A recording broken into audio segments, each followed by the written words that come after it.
Alright, so last night for your video assignment we went over continuity, like how we can think about drawing a graph without lifting up our pencil. There he is. I thought you weren't here, so I went to the auditorium. Any voices?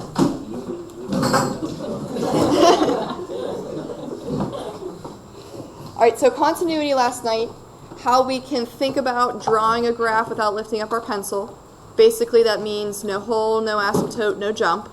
But those are kind of words or phrases that we used a lot last year in pre-calculus. In the calculus studies, we're trying to analyze the math that proves that. So what are we actually mathematically showing when we say there's no hole, there's no jump, there's no asymptote? Okay, how do we support that work? And we, I think someone mentioned how they were confused why on page 57 we stopped like at the top half and didn't go on. We are going to finish that today. Okay, so we're going to take a look at two more examples together, which I thought were a little bit more involved. That's why I wanted to go over them together. So, from last night, can we think of the things we need to check in order to determine if we're continuous or not? What do you think, Austin? If there's a point Okay. Okay, does a point exist? We gotta check that out. Christian? The absolute limit. The absolute limit, meaning the overall limit. Yep. So does the overall limit exist? We gotta check that. And Addison? The point and limit must match. Do the point and the limit equal each other? Okay, do they match? So I call this the Holy Trinity of continuity. Kind of catchy, so we remember that. But whenever we come across a continuity question, we definitely have to go through and check those things. So on the AP test, or some of the questions you might come across, they're not specifically going to say, use the three-part definition of continuity. They're not going to lead you into the question. They're just basically going to ask you, is it continuous or not? And whenever we see that word continuity, I want us to think about those three things. Okay, so Holy Trinity. There's three of them. I got too far ahead of myself.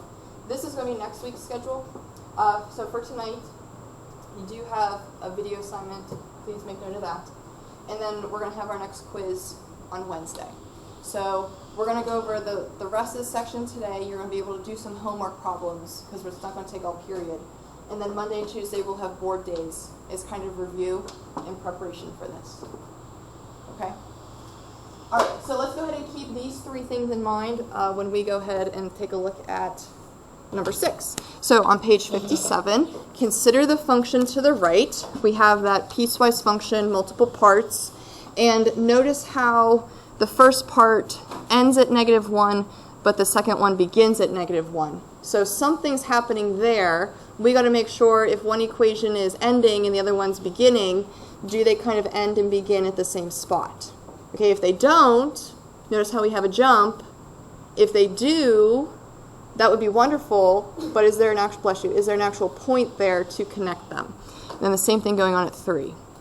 So let's take a look at the first question. What two limits must be equal in order for this piecewise function to be continuous at -1? Think about your three-part definition. It looks like they're specifically asking us about number 2, okay, using the limits. What two limits must be equal? What do you think, Megan? Go ahead. mx plus k is equal to 1. Okay, so the limit from the right would have to equal the limit from the left. Okay, so the right of -1 and the left of -1. Now I want to show that mathematically, okay, using limit notation, calculus notation. So we'll go ahead and say the limit as x approaches -1 from the right. And Megan specifically identified which equation that was. Okay, that was mx plus k. That has to equal the limit from the left of -1, which she also identified as 2. So she's checking out the second one. Okay, does the limit exist? So if the overall limit does exist, we know the left and the right have to match. Okay, that's a must. So the right and the left have to match each other. Let's go ahead and check out, can we simplify this at all? notice how we have a limit on either side of this equation. We always try direct substitution first to check out what a limit might be. So if the x is approaching -1, let's go ahead and substitute that in for the x. So it looks like we'd be left with -m plus k. Are we okay with that if we substitute in -1 for x? So this is what kind of the first limit simplifies to, and this should equal the other limit. If we tried to substitute in -1, there's no x to substitute into, so it looks like we're just left with the number 2. So in order for us to be continuous at -1, this equation must be true. Okay, somehow those two variables, m and k, would need to be added together to get 2.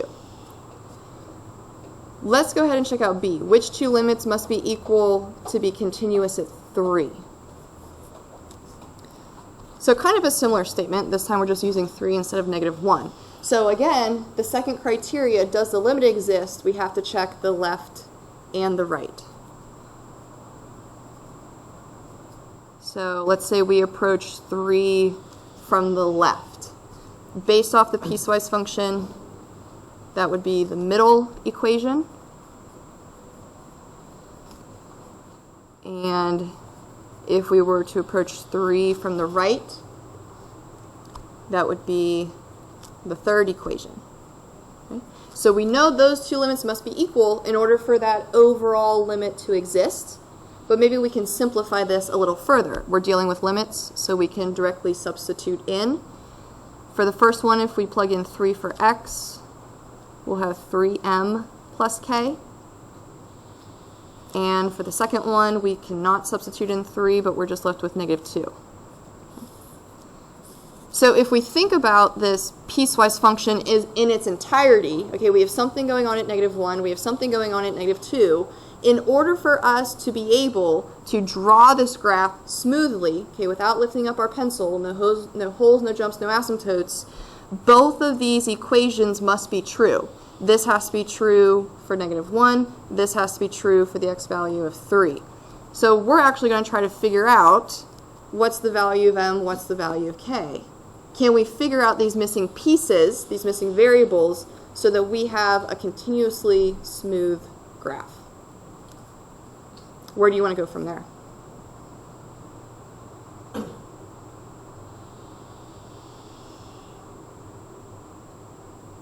No idea. That's okay. What do you think, Griffin? System.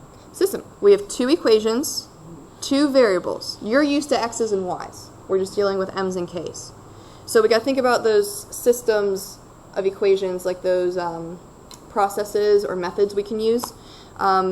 In the past, you've probably heard of substitution, but we also have the elimination method, like where you stack the equations and hopefully something will go away.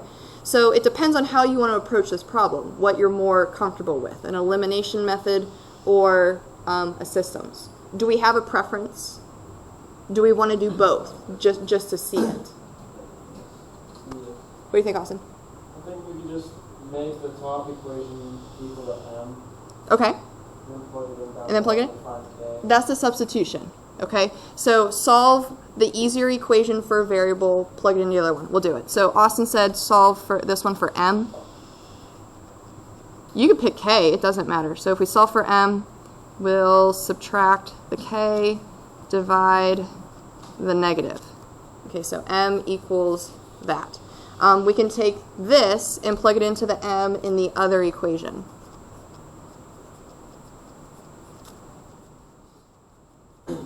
Now notice how we only have one equation, one variable. We should be able to solve for that. So distribution, combining like terms, add the 6, divide the 4.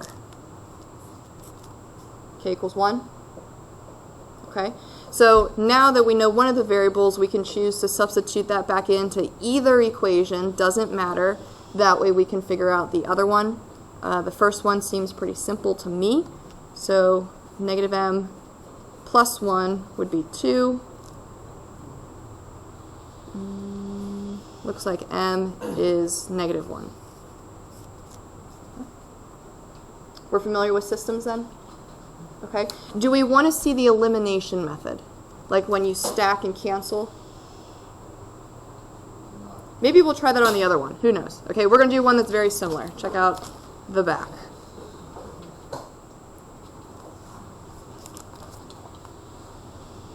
All right, so consider the piecewise function g of x. We have multiple pieces showing up on multiple intervals.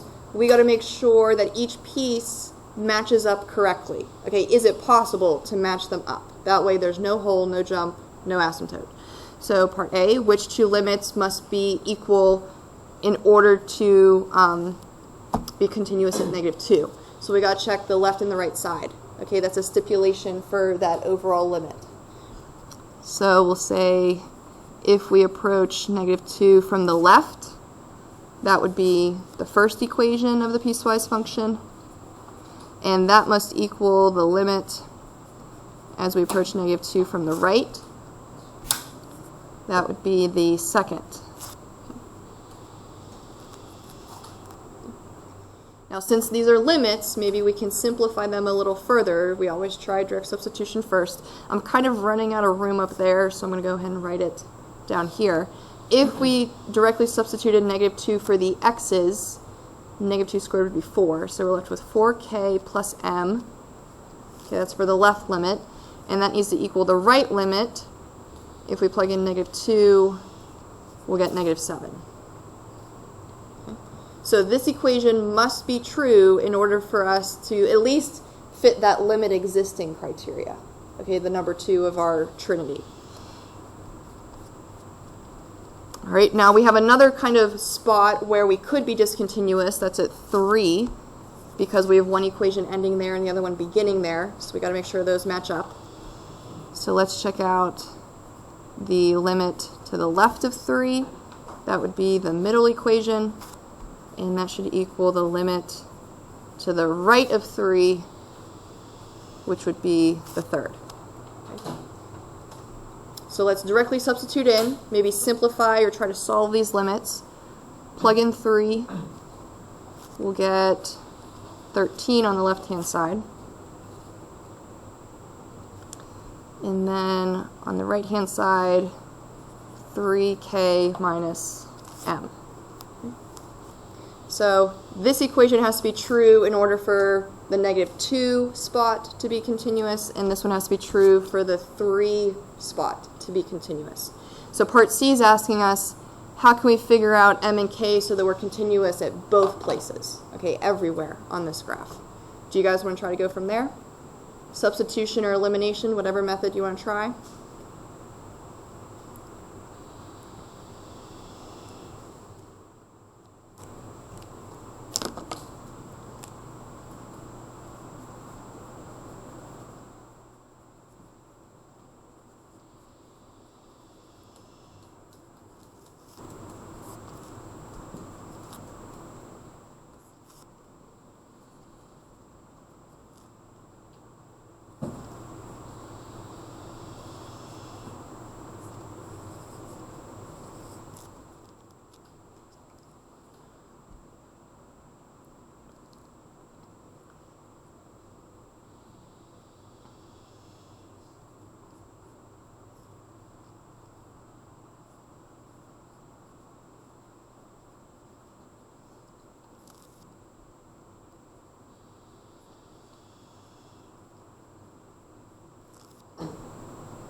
So when I first took a look at the two equations, I noticed how one of the m's was positive and the other one was negative.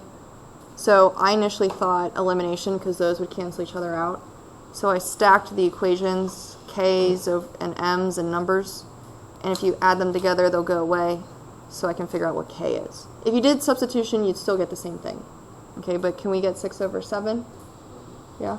The m value is a little tricky because we're dealing with some fraction work, but still nothing I don't think that we can't do. We just had to do a little common denominator there. We got negative 73 over 7. Are we okay? Kind of? We're good? Okay. So I wanted to do these together because they were a little involved. You had to take a look at two different parts, and I wasn't exactly sure of our comfortableness, if you will, with systems. I wanted to go over substitution and elimination. Okay, but that's it for this continuity section. The rest of the period, which is 20 solid minutes, I want you to try some of the homework problems. Okay, so I'll be around to see how you do. If you have any questions, let me know. But we can bust out some of those now instead of you doing them later.